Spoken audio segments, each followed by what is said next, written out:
안녕하세요. 부동산 영자 TV 이민재입니다. 오늘 아침 정부에서 주택시장 안정화 방안을 발표했네요.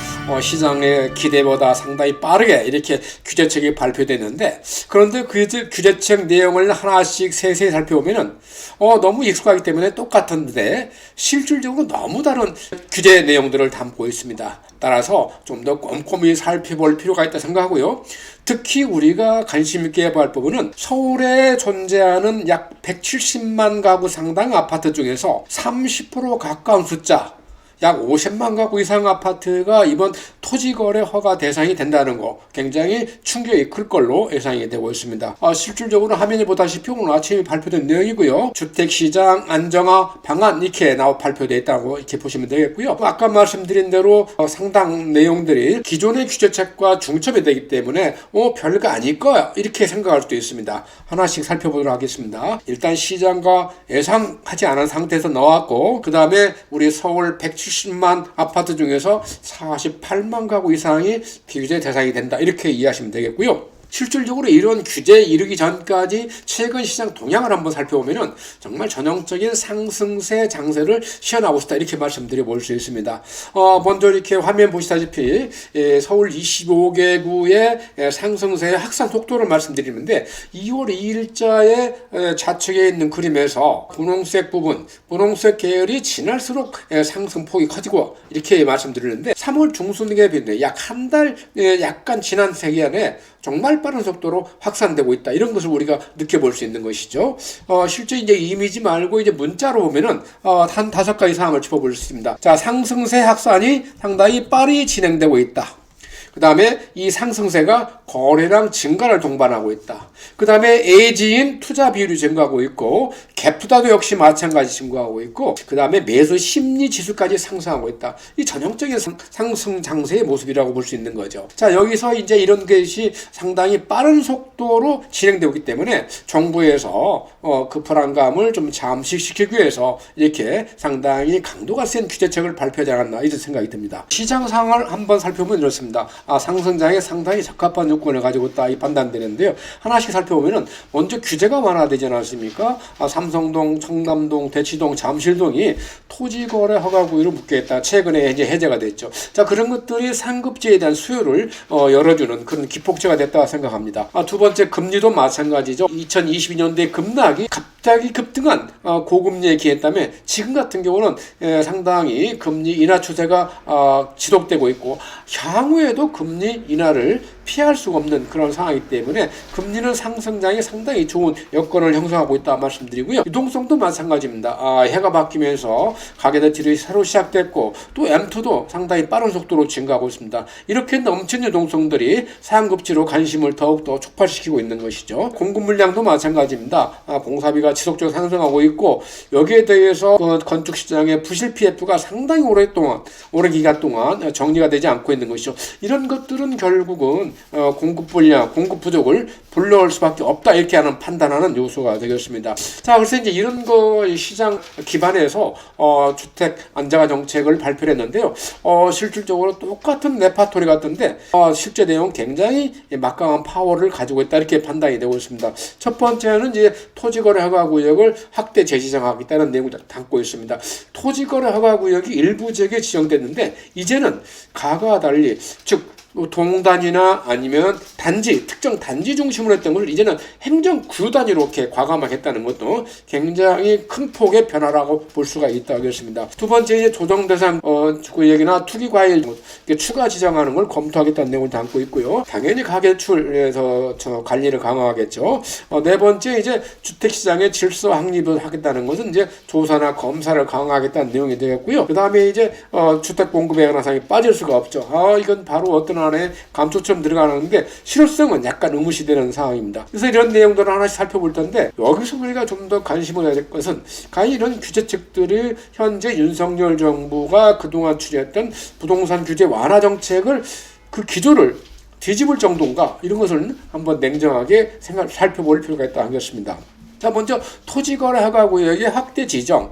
아까 말씀드린 대로 그동안은 토지거래허가 구역 제도가 있긴 있었습니다. 그러나 동단이거나 아니면 신속통합기 신청지 아니면은 특정 단지 중심으로 했던 것이 이제는 행정구 단위로 이렇게 하겠습니다. 그래서 이제 지정 대상을 보면은 강남구, 서초구, 송파구, 용산구 내에 있는 모든 아파트 굉장히 광범위하겠습니다. 수량으로 보면 약 40만 가구 아파트가 되겠습니다. 자, 이 정도로 광범위하게 진행됐고요. 해당 기간은 2025년 3월 24일부터 9월 30일까지 약 6개월 동안 일치 지정했는데 이것은 분명히 추가 연장될 확률이 굉장히 높다 이렇게 말씀드리고 있고요. 실제 적용 대상은 2025년 3월 24일 이후부터 신규 거래되는 매매 계약을 대상으로 하고 있습니다. 그 다음에 이제 기존의 압구정동, 여의도, 목동, 성수동 쪽에 있던 그리고 이제 신속통합 지역에 유지되고 있던 토지거래 가지고는 계속 유지된다 이렇게 내용 담고 있습니다. 그 다음 기타 이제 인근 지역도 토지거래 허가 지역으로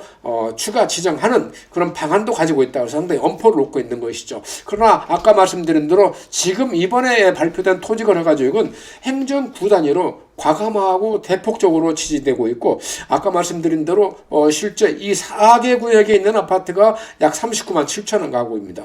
여기다가 신속통합이라든가 동단위 또는 단지 단위로 규정됐다고 생각하면은 거의 48만 가구, 50만 가구의 아파트가 이렇게 토지거래 허가 대상이 있다는 것은 이 시장이 주는 충격이 상당히 클 걸로 예상이 되고 있습니다. 자, 그 다음에 이제 두 번째 규제책으로 이제 조정 대상 지역을 투기 과열 지구를 추가 지정을 검토하겠다는 내용이 되겠고요. 자, 이름이 많이 익숙하죠. 조정 대상 구역이 뭔지, 투기 과열지구가 뭔지 이제 다 알고 계시고 여기서 중요한 것은 과연 이런 두 가지 규제책이 합쳐지면서 기존의 규제 완화 정책에서 이제 규제 강화 정책으로 가는 것인가 그렇게 이제 한번 깊이 생각해 필요가 있다 하겠습니다. 자, 그 다음에 이제 금융가계대출 관리 강화하는 것이죠. 이제 금융가계대출은 기본적으로 시중은행에서 하는 부분을 관리 강화하는 부분이 있고 정책대출도 강화하겠다입니다. 즉 대표적으로 신생아 특례대출 같은 것도 만약에 시장의 유동성이 지나치게 넘친다 그러면은 이건 이제 폐지하겠다는 내용이 담고 있는 거죠. 반면에 시중은행은 이제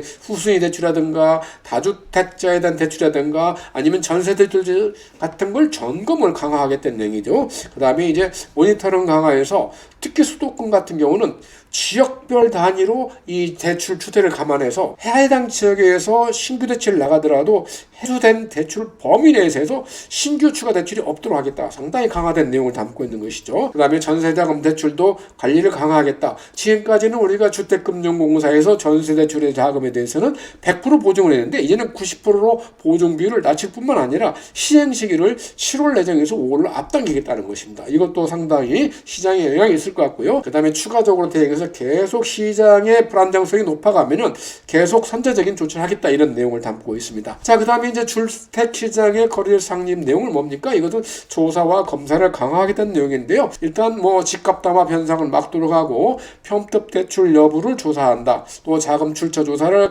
엄격 관리하겠다. 부정청약도 단속하겠다 이런 내용을 담고 있습니다.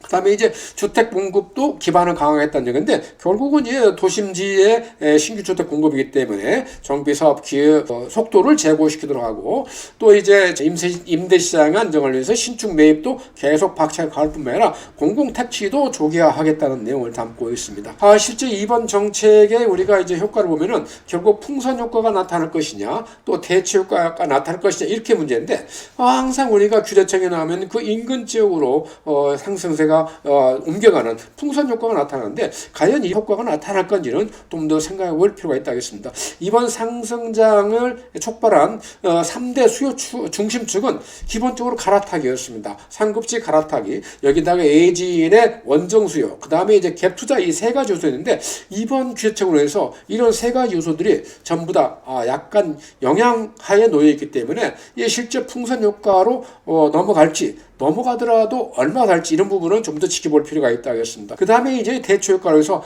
이제 아파트에 대한 규제가 강화됐으니까 그런 아파트의 주택 형태에 대해서 과연 대체 효과가 있을 것이냐 하는 부분인데 이 부분도 상당히 좀 유념해서 볼 필요가 있는 상황이라 하겠습니다. 결국은 종합적으로 봤을 때 이번 3.19 주택시장 안정화 정책은 상당 기간 주택시장의 냉각기를 불러올 소지가 굉장히 크다, 이런 판단을 하고 있습니다. 자, 오늘 금요일 아침 발표된 정부의 3.19 주택시장 안정화 정책에 대한 안내 말씀드렸습니다. 상당히 정책 기조가 바뀌었다 할 정도로 큰 내용이 많이 있기 때문에 꼭 염두에 두시기 바라겠고요. 기타 부동산이나 세금에 대해서 궁금한 사항이 있으면 언제든지 저희 개포 행복부동산 전화 주시기 바라겠습니다. 감사합니다.